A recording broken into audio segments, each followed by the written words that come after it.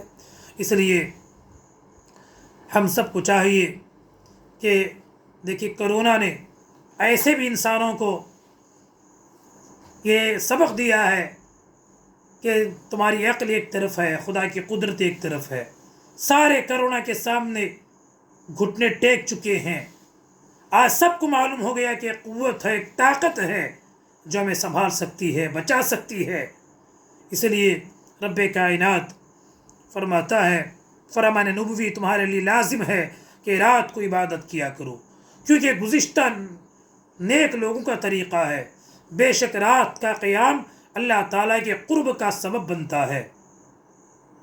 دیکھیے رات کا قیام اللہ تعالیٰ کے نزدیک ہونے کا سبب بنتا ہے اور گناہوں کا کفارہ ہے. آگے آقا فرماتے ہیں جسمانی بیماریوں کو دور کرتا ہے. جو زیادہ سوتے ہیں وہی زیادہ بیمار بھی رہتے ہیں. اس لیے جسمانی بیماریوں کو دور کرتا ہے. اس لیے عزیزان ملت اسلامیہ، ہم آپ سے بڑی محبت کے ساتھ کہتے ہیں کہ نماز تہجد کے لیے انشاءاللہ ہفتے میں ایک بار عادت کریں، پھر ہفتے میں 2 دن عادت کریں، پھر ہفتے میں 3 دن عادت کریں. انشاءاللہ العزیز دھیرے دھیرے دھیرے آپ کی یہ عادت بنتی جائے گی. اللہ عز و جل انشاءاللہ العزیز تہجد کے حوالے سے کل میں بزرگان دین کے واقعات اور بہت ساری حدیثیں ہیں آپ لوگوں تک میں پہنچاؤں گا. رب تبارک و تعالی ہم سب کو رمضان میں جس طرح ہم فجر سے پہلے اٹھا کرتے تھے، یہ نورانی عادت، یہ برکتوں والی عادت ہماری ہمیشہ برقرار رہے. فجر سے پہلے اٹھنے اور قیام کی ہم کو مولا توفیق عطا فرمائے. آپ سب ہمارے واسطے دعا کریں، ہمارے مدارس کے لیے، ہمارے یہاں پڑھنے والے بچوں کے لیے دعائیں کریں. اللہ تعالی ہم سب کو دین کی خدمت کی توفیق عطا کرے. آمین. السلام علیکم.